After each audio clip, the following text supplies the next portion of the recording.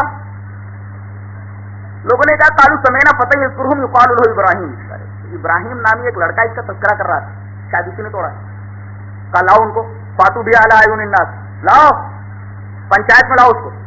لائے گئے، قالوا انہوں نے پوچھا اانت فعلت هذا بآلهتنا یا ابراہیم، اے ابراہیم ہمارے معبودوں کے ساتھ تو نے ایسا کیا ہے؟ اب دیکھو صاحب حجت ہے نا، بڑی عجیب بات کہہ رہے تھے۔ قال بل فعلہ کبیرہم، ان کے بڑے نے کیا ہے۔ کیا بات؟ قال بل فعلہ کبیرہم، ان کے بڑے نے کیا۔ وہ دیکھو بڑا موجود ہے نا، اس کے گلے میں کوڑھا لٹکا ہوا ہے، سارا کام اسی کا ہے۔ فاسألوہم ان کانوا ینطقون، اگر میری اس بات پر یقین نہیں آتا پوچھ لو ان لوگوں سے جو مرے پڑے ہیں، ٹوٹے پڑے ہیں، ان سے پوچھ لو۔ کیا بات؟ جواب نہ دار۔ قرآن حکیم کہتا ہے نا جواب ہو گئے۔ فرجعوا الی انفسہم فقالوا انکم انتم الظالمون، بغلے جھانکنے لگے کہ ہاں ظالم ہے تم لوگ، ظالم ہو۔ ثم نکسوا علی رؤوسہم، نگاہیں جھکا لی، اپنے سر جھکا لیے، اور کہا لقد علمت ما هؤلاء ينطقون، ابراہیم تمہیں تو معلوم ہے کہ بولتے نہیں۔ اب حضرت ابراہیم کو موقع ملا، جب دلیل کا جواب نہیں دے سکے تو اب رگڑنا شروع کیا۔ قال فتعبدون من دون اللہ ما لا ينفعكم ولا اف لكم ولما تعبدون من دون اللہ، ارے ایسے لوگوں کی تم عبادت کرتے ہو، ایسی چیزوں کی نہ نفع دے سکتے، نہ نقصان پہنچا سکتے، اپنی مدافعت نہیں کر سکتے، یہ اپنی مدافعت نہیں کر سکتے، یہ ان کی پوجا تم کر رہے، ارے اف لكم، تف ہے تمہارے اوپر، اور جن کی پوجا کر رہے ان کے اوپر لعنت بھیج چکے ہیں حضرت ابراہیم علیہ السلام ایسے لوگوں کے اوپر، اور جن کی پوجا کر رہے ہیں ان کے اوپر بھی لعنت بھیج چکے ہیں۔ اف لکم، تمہارے اوپر بھی، اور لما تعبدون، جن کی تم پوجا کرتے ان کے اوپر بھی تف ہے، تمہارے اوپر بھی لعنت، اور جن کی پوجا کرتے ان کے اوپر بھی میری لعنت۔ یہ ہے حضرت ابراہیم علیہ السلام کا حجت کا انداز، توحید کی دعوت، اور توحید کی دعوت ماں دلیل۔ اور عجیب بات ہے، دلیل ایسی پیش کرتے تھے کہ سامنے والا لاجواب ہو جاتا تھا، یا تو الٹی پلٹی حرکتیں کرتا تھا، خاموش ہو جاتا تھا۔ اللہ فرماتا ہے، دیکھو ایک دلیل کا انداز دیکھو، ولا اس وجہ